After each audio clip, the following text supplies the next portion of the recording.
Hi friends, good morning. మీ గౌరీ చెప్పే కథలకు స్వాగతం. మరి యుద్ధంలో నేలవాలిపోయిన రామలక్ష్మణులు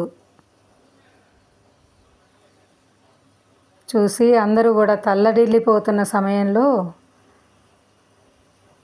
ఆ సమయంలో నేల మీద వాలిన గరుత్మంతుడు తన రెండు చేతులతో కూడా రామలక్ష్మణుల సర్వావయవాల్ని కూడా నిమిరాడు. ఆ మరుక్షణంలోనే రామలక్ష్మణులకున్న గాయాలన్నీ కూడా మానిపోయాయట.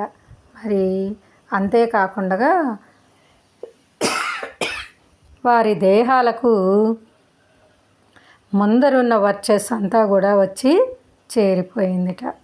అంతేకాకుండా ఇంకా వారికి తేజస్సు, పరాక్రమాలు, ఓజస్సు, ఉత్సాహము, బుద్ధి, స్మృతి పూర్వం కంటే కూడా ద్విగుణీకృతం అయిపోయాయన్నమాట. అప్పుడు ఆ పక్షీంద్రుడు ఎంతో సంతోషపడిపోయి వారిద్దరిని కూడా ఆప్యాయంగా కౌగిలించుకున్నట్ట.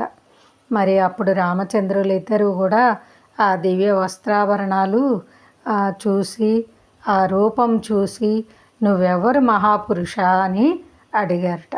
అప్పుడు గరుత్మంతుడు, ఇక్ష్వాకు వంశవర్ధన, నేను మీ స్నేహితుణ్ణే, నా పేరు గరుత్మంతుడు, మీకు సాయపడటానికి వచ్చా.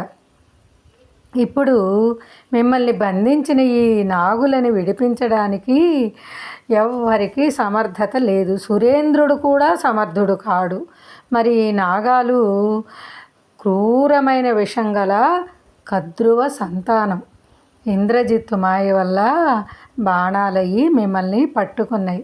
నువ్వు ధర్మజ్ఞుడవు, సత్య పరాక్రముడవు కనుక మీరు అదృష్టవంతులయ్యారు. శత్రువు మిమ్మల్ని ఏమీ చేయలేకపోయాడు. నాగబంధం మిమ్మల్ని వదిలిపోయింది. అంతే. అయితే ఇక ముందైనా మీరిద్దరూ చాలా జాగ్రత్తగా ఉండాలి. సహజంగా రాక్షసులందరూ కూడా న్యాయ యుద్ధం ఎప్పుడు చేయరు, కపట యుద్ధం చేసేవాళ్ళే. మరి మీరు రాక్షసుల్ని నమ్మకూడదు.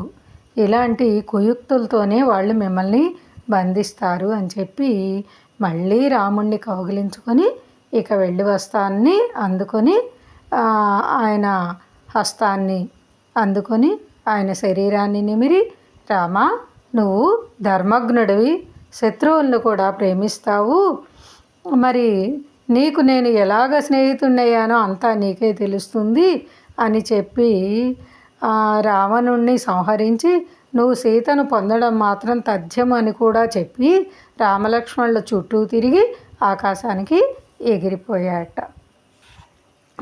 మరి ఆ రాత్రి సమయంలో ప్రళయకాలం నాటి ఉరుముల్లాగా రాక్షసులకు చాలా భయం కలిగించాయట. ఏంటవి?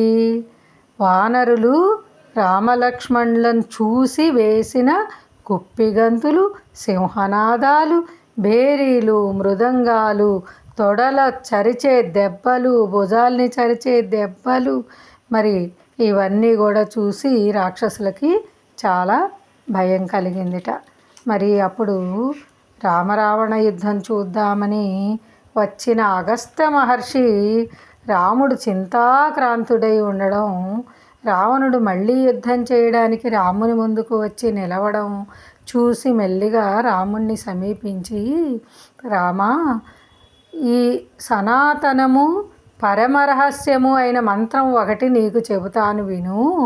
దాని మహత్యం వల్ల నువ్వు ఎలాంటి శత్రువుతో యుద్ధం చేసి అయినా సునాయాసంగా గెలుస్తావు అని ఆయన ఒక మంత్రరాజాన్ని చెప్పారట. ఏంటది? ఆదిత్య హృదయం అనే మంత్రరాజం. అది జయావహం, అక్షయం, పరమమంగళకరం, సమస్త పాప ప్రణాశనం, చింతాశోకనాశకం, ఆయుర్వర్ధనం.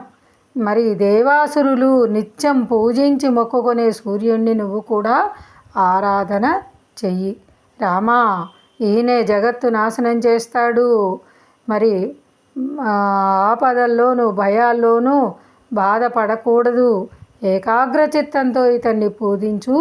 ఈ మంత్రం 3 సార్లు జపిస్తివా సమస్త యుద్ధాల్లో నువ్వే జయిస్తావు, రావణుణ్ణి క్షణంలో సంహరించి వేస్తావు అని చెప్పాట. చెప్పి అక్కడి నుంచి వెళ్ళిపోయాట.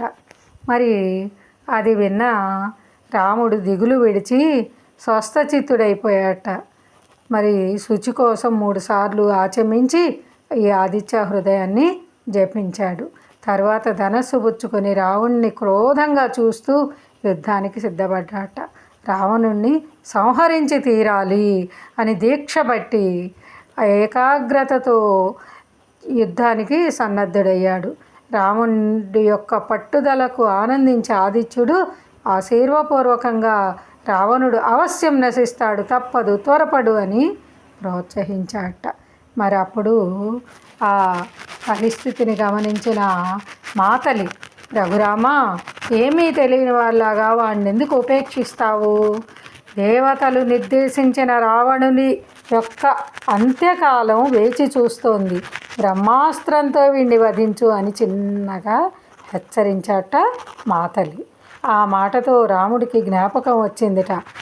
వెంటనే రాఘవుడు మహాసర్పంలాగా బొసలు కొడుతున్న ఆ అస్త్రాన్ని వెంట సంధించాట. అది రాముడికి ఆ అగస్త్య మహర్షి అనుగ్రహించిన అస్త్రం. ఇంద్రుని కోసం బ్రహ్మ దాన్ని ఇంద్రునికి ఇచ్చాడు. అది వాయువేగం గలది, అగ్ని సూర్యులతో సమానమైన తేజస్సు కలదన్నమాట. మరి అటువంటి బ్రహ్మాస్త్రాన్ని రాముడు వేదోక్త విధిగా అభిమంత్రించి ధనస్సుతో సంధించాట. అప్పుడు సమస్త ప్రాణులు కూడా వణికిపోయాయట. లక్ష్యాన్ని ఏకాగ్రంగా చూసి రాముడు దాన్ని రావణుని మీదకు విడిచేశాడు. అది అసలే వజ్ర సమానం. దానికి తోడు రాముని వజ్రహస్త్రంతోనూ వజ్ర సంకల్పంతోనూ విడవబడింది. మరి వింటి నుంచి విముక్తమై అతి వేగంగా వెళ్ళి లోకకంటకుడైన రావణుని గుండెల్లో దిగి రావణుని రక్తంలో ముంచి జీవం తీసి ఉపశమనం కోసం భూమిలో ప్రవేశించి సావధానంగా వచ్చి మళ్ళీ రాముని అమ్ముల పొదిలోకి యథాపూర్వకంగా చేరుకుందిట. మరి ఆ బ్రహ్మాస్త్రఘాతానికి మహా తేజస్శాలి అయిన దశముఖుడు రావణుడు వజ్రాయుధంతో దెబ్బతిన్న వృతాసురునిలాగా రథం మీద నుండి కిందపడి ప్రాణాలు విడిచేశాట. మరి రావణుడు నేలకూలడం చూసిన హతశేషులైన చిన్న చితక రాక్షసులందరూ కూడా మరి దారి తెన్ను తోచకుండగా పారిపోయారట అక్కడి నుంచి. మరి కపివీరులంతా కూడా విజయనాదాలు చేస్తూ వాళ్ళని తరిమి తరిమి కొట్టారట. మరి ఇలాగ రాముణ్ణి కీర్తిస్తూ గంతులు వేశారట. దేవగణం అంతా పూలవాన కురిపించిద్దట వారందరి మీద. దేవదుందుబులతో దిక్కులు మారుమోగిపోయి సమీరం హాయిగా వీచిందిటండి. దేవతలు, గంధర్వులు మొదలైన కేచరులు ఆకాశాన సాధు సాధు అంటూ అయోధ్యారాముణ్ణి ప్రస్తుతించారట, వినుతించారట. అప్పుడు దేవతలు రాక్షస పీడ విరగడైందని అనుకుంటూ మెల్లగా అందరూ కూడా వెళ్ళిపోయారట. దిక్కులు ప్రసన్నమైపోయినాయి, ఆకాశం నిర్మలమైపోయింది, భూదేవి తేలిగ్గా ఊపిరి పీల్చుకుందిట. సూర్యుడేమో విశేషంగా ప్రకాశించాట. సుగ్రీవుడు, విభీషణుడు మొదలైన స్నేహితులు లక్ష్మణ్తో కూడా ఎదురెళ్ళి ఘనంగా రాముణ్ణి పూజించారట. స్వజన పరివృతుడైన కోదండరాముడు ఆ సురుల మధ్యాహ్న సురేంద్రునిలాగా ఉజ్వల కాంతితో ప్రకాశిస్తున్నట్ట. మరి తర్వాత ఏమైంది అనేది మనం రేపు కలుసుకున్నప్పుడు చెప్పుకుందామరా. మరి లైక్ చేయండి, షేర్ చేయండి, సబ్స్క్రైబ్ చేయండి. మీ గౌరీ పూర్ణ. బాయ్.